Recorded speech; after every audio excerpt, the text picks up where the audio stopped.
Ayun, another day, another vlog. Ngayon, nakikita niyo sa harap ng ating camera, no? Leaves, no? Mulberry leaves po 'yan. Ngayon, hinugasan natin para mawala yung mga mancha-mancha o yung mga ano ng insekto. Bago natin ibigay sa alaga nating mga bearded dragons, no? Ayan, ganyan lang, pagpasensyahan yung kalat ng mesa namin, no? Dahil di pa nagliligpit.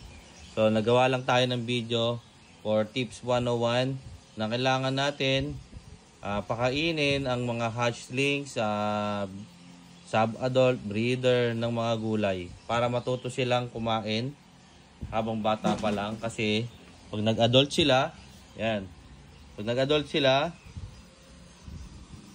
kailangan nila ng more on gulay yung diet.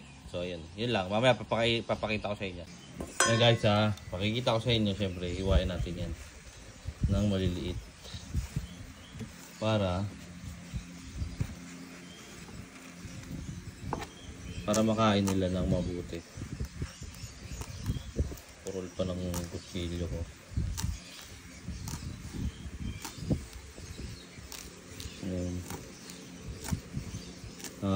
Ito tips lagi ito. Alam nyo naman, pagka nag-aalaga kayo ng isang hayop o isang bagay, kailangan yung pag-aralan din. Huwag po tayong aasa sa mga videos din na kumbaga magkaroon ka rin ng sariling knowledge mo. Pero ako, dahil nga nagsimula ako sa walang alam, nag-aral din ako, pinag-aralan ko yung mga bagay na dapat na pakain. Siyempre nagtanong-tanong din ako, may mga nagtuturo siyempre, pero hindi lahat ma-apply mo dahil kanya-kanyang sistema, iba-ibang gawain. So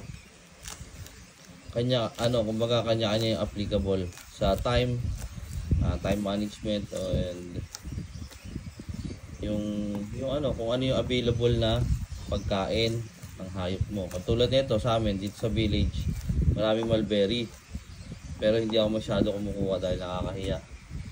Ngayon lang kaya ako nag-content tayo na napakita ko sa inyo na mulberry leaves and yung fruits pwede rin pakain yan. Hey guys, tapos na tayo maghiwa. Yan yung ating sample o hiwa, no? Ayan yung mulberry. Ito yung mulberry fruits. Try natin pakain sa mga hatchlings natin. May poops. Wait lang. So ayan, di nila pinansin kasi hindi sila alam yung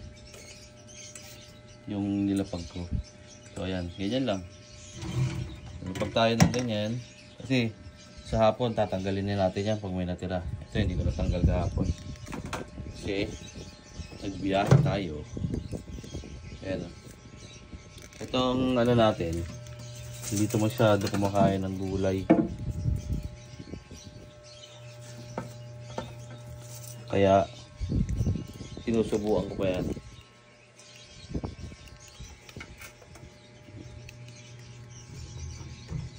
Mamaya pag di kumain yan, susubukan natin.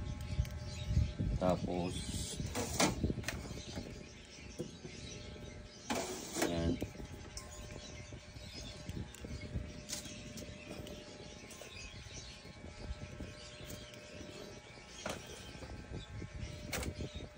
Yan. Mamaya nasa labas kasi yung nandyan naka-pwesto. Binilad natin.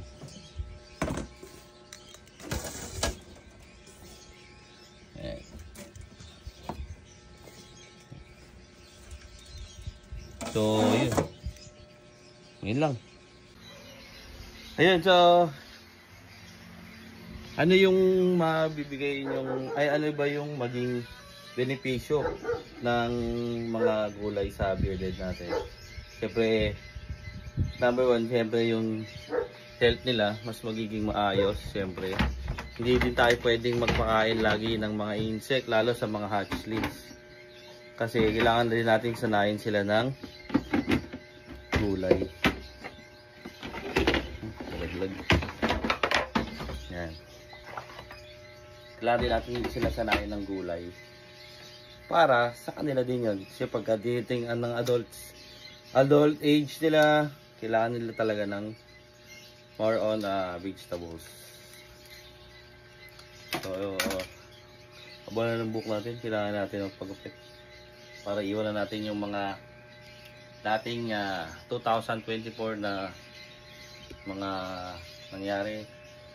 Gawa tayo ng panibago, i-improve natin yung nangyari ng 2024, improve natin ng 2025 kung ano pa yung dapat natin gawin sa ating pag-aalaga. Kailangan pa ba natin dagdagan o ito ba ang tunay nating hadikain para sa ating buhay, no?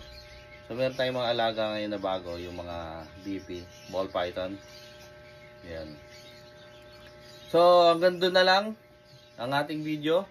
Sana may natutunan kayo kahit konti at kung meron pa kayong ibang gustong i-tackle, i-comment down below and then like and share para lagi kayong updated sa aking video.